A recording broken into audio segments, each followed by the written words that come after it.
പ്രിയപ്പെട്ടവരെ, എല്ലാവരും അറിഞ്ഞിരിക്കേണ്ട ചെറിയൊരു ഇൻഫർമേഷൻ എല്ലാവർക്കും ഒന്ന് നൽകാമെന്ന് വിചാരിച്ചു. ഇന്ന് ഇൻവേർട്ടർ യൂസ് ചെയ്യാത്ത ഒരു വീടുകളും ഓഫീസുകളും ഉണ്ടോ എന്ന് തോന്നുന്നില്ല. ഒരു 90% വീടുകളിലും ഇൻവേർട്ടർ യൂസ് ചെയ്യുന്നുണ്ട്. പക്ഷേ ഇൻവേർട്ടർ യൂസ് ചെയ്യുന്ന ഓഫീസായിക്കോട്ടെ വീടുകളിലായിക്കോട്ടെ ഇലക്ട്രിസിറ്റി വളരെയധികം കൂടി വരുന്നു എന്നൊരു കംപ്ലൈൻറ്റ് വരാറുണ്ട്. അപ്പോൾ എന്തുകൊണ്ടാണ് ഇങ്ങനെ കംപ്ലൈൻറ്റ് വരുന്നതെന്ന് ചോദിച്ചാൽ അതിൻ്റെ അർത്ഥം നിങ്ങളുടെ ഇൻവേർട്ടർ കാലഹരണപ്പെട്ടിരിക്കുന്നു എന്നുള്ളതാണ്, അത് ഡാമേജ് ആയിരിക്കുന്നു എന്നുള്ളതാണ്. ആ ഡാമേജ് ആകുന്നതിൻ്റെ ഏറ്റവും മുന്നോടിയായി നിങ്ങളതിൻ്റെ ബാറ്ററി ഒന്ന് ചെക്ക് ചെയ്ത് കഴിഞ്ഞാൽ ഇതുപോലുള്ള ഫംഗസും കാര്യങ്ങളും ഒക്കെ അതിൽ കാണാൻ സാധിക്കും.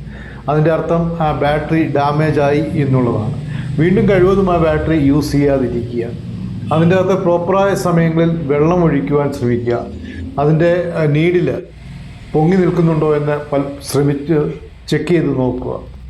ഇങ്ങനെ പല കാരണങ്ങളും കൊണ്ടും നിങ്ങൾക്ക് ഇലക്ട്രിസിറ്റി വളരെയധികം കൂടുവാൻ സാധ്യതയുണ്ട്. 1000 രൂപ കൂടുന്നിടത്ത് 2000, 3000 ഒക്കെ വരുവാൻ സാധ്യത ഏറ്റവും കൂടുതലാണ്.